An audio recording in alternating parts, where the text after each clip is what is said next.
பார்னபியின் mega சொதப்பல். பார்னபி என்ற குட்டிக் குரங்கு காலையில் தூங்கி எழுந்து சோம்பல் முறிக்கிறது. அதன் வயிறு பசியால் குடுகுடு என்ற சத்தம் போடுகிறது. அப்போது மரத்தின் உச்சியில் தங்கம் போல மின்னும் ஒரு பிரம்மாண்டமான மஞ்சள் வாழைப்பழத்தை பார்க்கிறது. உடனே ஒரு சூப்பர் ஹீரோ போல போஸ் கொடுத்து அதை எப்படியாவது அடைய வேண்டும் என்று முடிவு செய்கிறது. வழுக்கும் மரம். பார்னபி வேகமாக ஓடிச் சென்று மரத்தில் ஏற முயல்கிறது.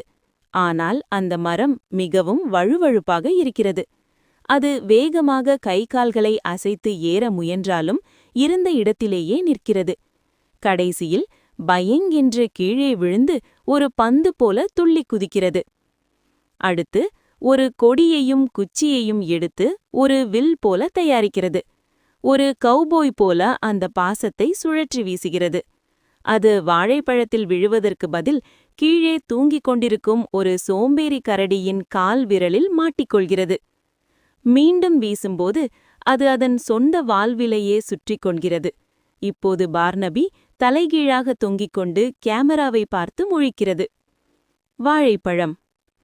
கடைசியாக ஒரு வழியாக கொடி வாழைப்பழத்தில் மாட்டிக்கொள்கிறது.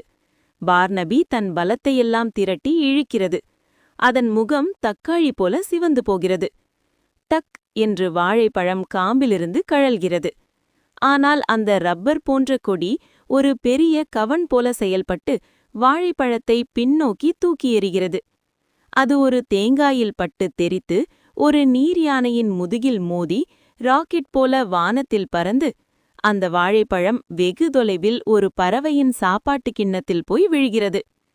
பார்னபி தன் காலி கைகளை பார்த்துவிட்டு தோளை குலுக்கிவிட்டு தன் பாக்கெட்டிலிருந்து ஒரு நசுங்கிய திராட்சை பழத்தை எடுத்து சாப்பிடுகிறது.